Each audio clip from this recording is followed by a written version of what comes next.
Bonjour à tous, bonjour à toutes. Vous avez vu que je tiens à la main une charmante rose anglaise dans des coloris pastels. Malheureusement, je ne me souviens plus du nom de cette rose, je pourrais le retrouver. Et pour ceux qui sont intéressés, je le retrouverai. Voilà sa couleur pastel. J'ai presque envie de me la mettre ici. Oh, ça tiendra pas. Mais bon, je vais la poser, peut-être dans les cheveux, je sais pas, mais bon, moi j'aime bien. Voilà. Moi, je suis un homme et j'aime cette fleur que j'ai planté il y a quelques années et je trouve ça très joli. Voilà.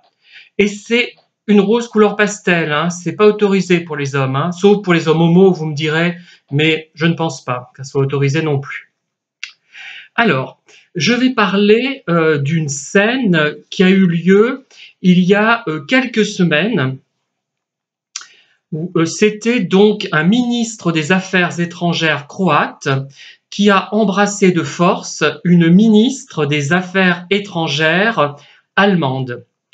Alors ça a fait un véritable scandale parce qu'on s'est dit les femmes dans la politique, elles ne sont pas considérées comme les égales des hommes. Et je suis content que cette scène ait pu choquer, ça m'a vraiment fait plaisir. Cependant, vous savez que pendant de nombreuses années, j'ai fait des dédicaces et les dernières sont relativement récentes. La dernière que j'ai faite, c'est en 2021 peut-être, et après j'en avais fait jusqu'en 2019-2020. Ça s'est arrêté au moment de la Covid et je n'ai pas repris depuis. Et puis j'ai déménagé, donc j'étais un peu loin de tout.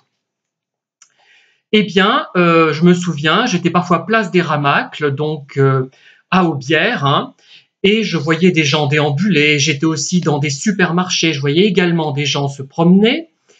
Qu'est-ce que je voulais dire d'autre? Je vais également dans des marchés aux puces, dans des foires à la brocante, et je vois beaucoup de couples se rencontrer.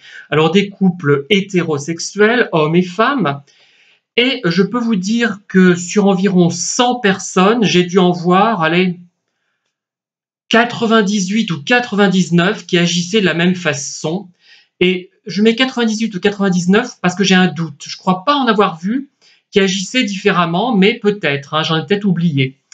Parce que j'ai pas tout vu. Je regarde bien autour de moi, j'observe, surtout pendant les dédicaces, ou dans les salons du livre, hein, j'en ai fait aussi, puisque on s'ennuie un peu finalement dans de telles circonstances. Et à l'époque, je n'avais pas de téléphone portable pour me désennuyer.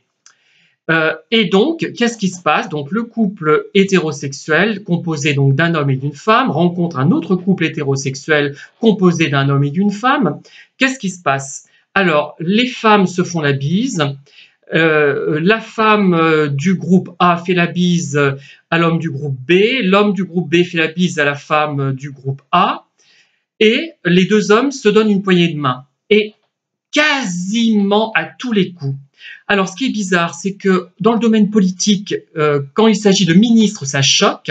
Par contre, là, ça ne choque pas. C'est quelque chose qui est absolument répandu d'une façon incroyable. Alors, autre chose, vous savez que les homos, les gays, comme moi, un des codes, c'est de se faire la bise à tout le monde, aux femmes, aux hommes, puisque nous, finalement, on n'a pas de blocage dans la mesure où un homme, on va être en proximité. C'est peut-être ça aussi qui fait les choses. Mais quand même, ça voudrait dire que ce qui est grave, c'est qu'il y a une connotation sexuelle, si on pense ça, dans le cas des hommes qui embrassent les femmes. C'est une chose qui me dérange là-dedans. Moi, je me suis demandé s'il n'y avait pas un côté sexuel ou de la nymphomanie de la part des femmes. Mais ce sont des hypothèses, hein. Ne me jetez pas de tomates encore, hein. Voilà, donc nous, on fait ça. Nous, on ne respecte absolument pas ce code. Tout le monde sait que je suis homo, mais à chaque fois, on se dirige vers moi avec une poignée de main. Donc, et c'est une femme, elle se jette littéralement sur moi et réclame sa bise. Donc déjà, soit je fais la bise à tout le monde, soit à personne, ou alors je le fais à des gens que je connais personnellement, des femmes que je connais de façon plus intime, des hommes que je connais de façon plus intime également. Mais là, je veux bien. Mais sinon, ça devrait être soit une bise pour tout le monde, à qualité d'amitié égale, soit une poignée de main pour tout le monde. Sinon, c'est quelque chose de profondément sexiste. C'est un acte profondément sexiste. J'ai beau l'expliquer en long, en large, en travers, en diagonale, dans tous les sens. Il faudrait peut-être que j'utilise une autre langue, que je parle chinois, Je vais pas mimer par une caricature de chinois, c'est pas ça. Je vais apprendre par cœur dans toutes les langues européennes, toutes les langues mondiales, pour dire que je trouve que c'est sexiste. Et on continue malgré ça. On sait que je pense ça. Je sais que mes vidéos sont quand même un petit peu regardées. Et on continue à me tendre la main, comme si j'étais un homme hétéro. Non, je suis un homme homo. Je n'ai pas les mêmes valeurs. Par contre, les valeurs qui peuvent s'imposer, c'est que soit on ne me serre pas la main, mais les femmes auront droit également à une poignée de main. D'ailleurs, ce qui m'a fait partir d'un club dans lequel j'étais inscrit, ce n'est pas seulement ça, c'est en partie cette tendance qu'ont les femmes à vous imposer une bise que vous n'avez pas demandé. Alors, par rapport à ça, nymphomanie, habitude, et aussi parce que ça meuble. Comme on n'a généralement rien à dire à la plupart des gens, parce qu'on n'a pas assez de points communs, ça permet de gagner du temps. Moi, je me suis posé cette question-là, notamment avec les femmes. Hein, bon, mais ça explique pas non plus pourquoi une poignée de main, pourquoi bon la virilité. La poignée de main, c'est plus viril. On teste sa force, je sais pas quoi. Encore que les poignées de main que j'aperçois sont de plus en plus molles, ce qui voudrait dire que la force disparaît, ce qui est pas mal. Vous voyez, la poignée de main s'atténue un petit peu.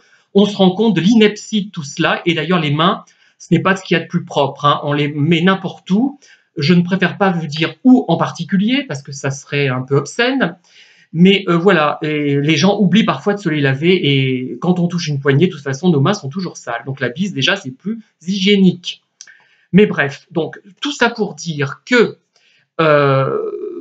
quand ce sont des gens, des politiques, des hommes et des femmes politiques, ça choque, et c'est légitime que ça choque. Pourquoi cette espèce d'hurluberlu croate, là, se jette sur son homologue allemande? Parce qu'elle est jolie, pourquoi il n'a pas fait la même chose avec les hommes, hein? Il y aurait des homos, ça serait pareil. Est-ce que ça aurait choqué autant? Je ne sais pas. Bon, peut-être, ça aurait été choquant également, parce que voilà. Alors après, vous allez vous dire, oui, mais attends, moi je connais des homos qui donnent des poignées de main et des bises aux femmes, hein, des poignées de main aux hommes et des bises aux femmes. Certes, mais il y a beaucoup d'homos qui ne sont pas comme moi. Alors vraiment, c'est important de le savoir. Hein. Je l'ai dit et redit, je suis un cas particulier. C'est-à-dire que j'assume ma non-virilité. Je dirais pas féminité, ça n'a aucun sens pour moi. Entre guillemets, non-virilité. Je n'ai pas envie d'être viril, ou du moins sur des dimensions ponctuelles, lors de jeux de rôle éventuellement, lors de danse que je peux improviser, où j'ai des gestes plus masculins, entre guillemets, que d'autres. Voilà, dans des cas comme ça, quand je choisis, mais je n'ai pas ce goût-là, et il faut dire qu'il y a beaucoup d'homos qui ne transgressent pas tellement les codes hétérosexuels, qui ne transgressent pas la beaufrie de certains hétérosexuels, les codes machistes, les codes patriarcaux, et qui au contraire rejettent ceux qui sont comme moi. Pendant toute ma vie, je vous le dis franchement, j'ai été rejeté du fait de mon manque, entre guillemets, de virilité. Donc voilà, c'est vraiment un constat, et moi je n'ai jamais voulu adhérer, je ne peux pas ne pas être moi-même. Et à un moment donné, je voulais être acteur, et je me demande comment j'aurais pu être acteur en étant incapable de jouer un rôle. Enfin, je ne peux pas jouer un rôle, c'est pas possible. On ne peut pas jouer de rôle. Il faut qu'il soit proche de vous, ou alors il faut vraiment être acteur dans l'âme. Hein. Je crois que c'est vraiment quelque chose qui, comme le métier d'écrivain, ne s'improvise pas, contrairement à ce qu'on pourrait croire. Hein. Et ce que je voulais vous dire, c'est que cette virilité imposée, elle est vraiment mais très prégnante. Ça choque dans les médias quand on voit des choses comme ces ministres-là qui agissent de cette façon, ça choque, mais dans la vie de tous les jours, ça ne choque pas. Je vous assure qu'il y a quasiment 80, on va être gentil, 99% des gens dans le Puy-de-Dôme, du moins, hein, je vais me limiter à cette région, à ce département, je ne connais pas les autres régions suffisamment bien pour me rendre compte de ce qui se passe, c'est que entre deux hommes, poignée de main, entre deux femmes, bise, entre un homme et une femme, bise. Voilà. Il y a vraiment ce blocage vis-à-vis des hommes. C'est-à-dire que les femmes ne reproduisent pas le blocage qu'ont les hommes vis-à-vis des autres hommes, parce que finalement, comme elles sont déjà discriminées et dévalorisées, on considère qu'on peut les autoriser à faire certaines choses, puisqu'elles n'ont pas ce qu'elles font n'ont pas le même poids que ce que font les hommes, faut le dire. Hein. Mais vraiment, moi j'ai été agacée vraiment par le fait que les gens étaient choqués et en fait ils sont pas choqués dans d'autres circonstances. Hein.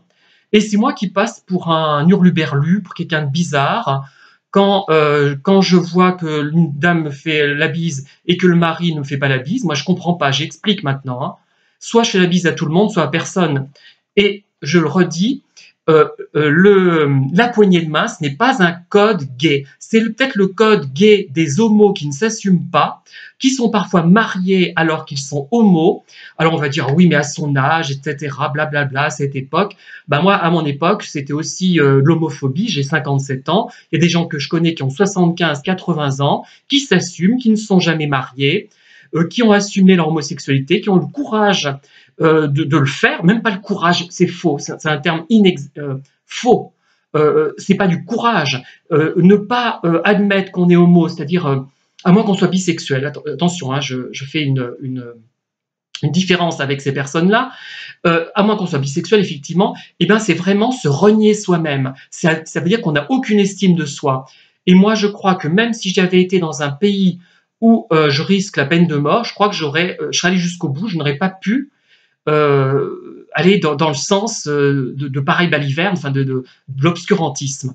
Sachant aussi toutefois que j'ai appris vers l'âge de 55 ans que je n'étais pas homo. Ah oui, vous savez pourquoi? Parce qu'on parle des homos sodomites.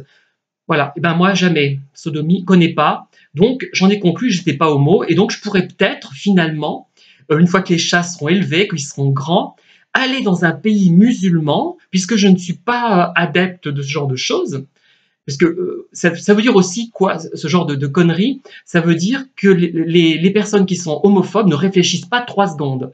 Ils n'ont pas compris que c'était sentimentalement, c'était affectivement, c'était sur le plan de la sensualité, et ils ne renvoient qu'à la sexualité. C'est-à-dire que vous êtes, ils admettent qu'une femme et un homme peuvent être amoureux sans forcément avoir une sexualité débridée et très précise, très particulière, mais 2 hommes ou 2 femmes, ce n'est pas admis. Ça veut dire ça en fait. Et tout est réduit à une pratique sexuelle dans laquelle nous sommes censés nous inscrire et où beaucoup de gens ne s'inscrivent pas du tout. Voilà. Donc on est vraiment dans l'ineptie totale. Donc ineptie et contradiction par rapport à comment dire, à ce ministre des Affaires étrangères croate qui a embrassé son homologue allemande. On est choqué, mais ça se passe tous les jours. Il y a des milliers, des milliers, des milliers de cas similaires où les femmes sont traitées de façon différente des hommes, et ça ne choque par contre personne, tout le monde s'en fout, et les femmes qui ont intégré aussi cette discrimination s'en fichent royalement, puisqu'elles se lancent là-dedans sans se poser la moindre question. Alors moi je me demande comment ne peut-on pas se poser de questions par rapport à une attitude qui est sexiste et homophobe. On ne respecte pas non plus les codes des gays, des homos. Enfin, j'espère que cette vidéo sera écoutée et que on va cesser de me tendre la main comme ça. Moi, je suis pas du tout un adepte de la virilité, au contraire même. Hein, j'ai presque envie, l'âge venant je sais pas, de mettre des tenues excentriques, pas de femmes, parce que je ne suis pas attirée par ça. Je me suis construit différemment. Je ne suis pas, comment dire, transgenre. Hein, bon, mais rien que pour choquer, pour emmerder. Je crois qu'au bout d'un moment, on devient con, mais c'est peut-être pas la bonne solution de devenir aussi bête que les personnes qui vous discriminent et qui se comportent mal vis-à-vis de vous. Alors, voilà cette rose, je vous la montre encore. Voilà, une rose de mon jardin. Pas mal, d'ailleurs, ça va bien à mon teint, hein, n'est-ce pas? Attendez, je vais essayer de la mettre comme ça. Qu'est-ce que vous en pensez? Hein? Non, attendez. Voilà, hop. Ouais, pas mal, hein? Ah, mais je suis pas si mal finalement. Hein. D'ailleurs, mon amie Noël, la poétesse et peintre, a eu raison de me dire qu'il fallait que je garde mes cheveux comme ça. Ça adoucit un peu les traits. Oh, je trouve que c'est bien, hein, je suis content. Voilà, sur cette dernière photo, je vous laisse. J'espère vous avoir convaincu et j'espère obtenir des commentaires. C'est important parce qu'on est vraiment dans une situation critique. Le sexisme augmente, tend à augmenter. Bon, après, il y a toujours des... C'est comme ça l'apprentissage, sans dents de scie. Hein. Il ne faut pas non plus s'alarmer. Voilà. Par contre, elle n'a pas un parfum extrêmement fort, mais voilà. Je la montre encore, je peux pas m'en empêcher, elle est tellement belle. Voilà, attendez. Oh, je vais danser avec. Ça serait pas mal. Voilà, merci de m'avoir écouté. Cette fois, j'y vais. J'arrête de me congratuler et je vous laisse.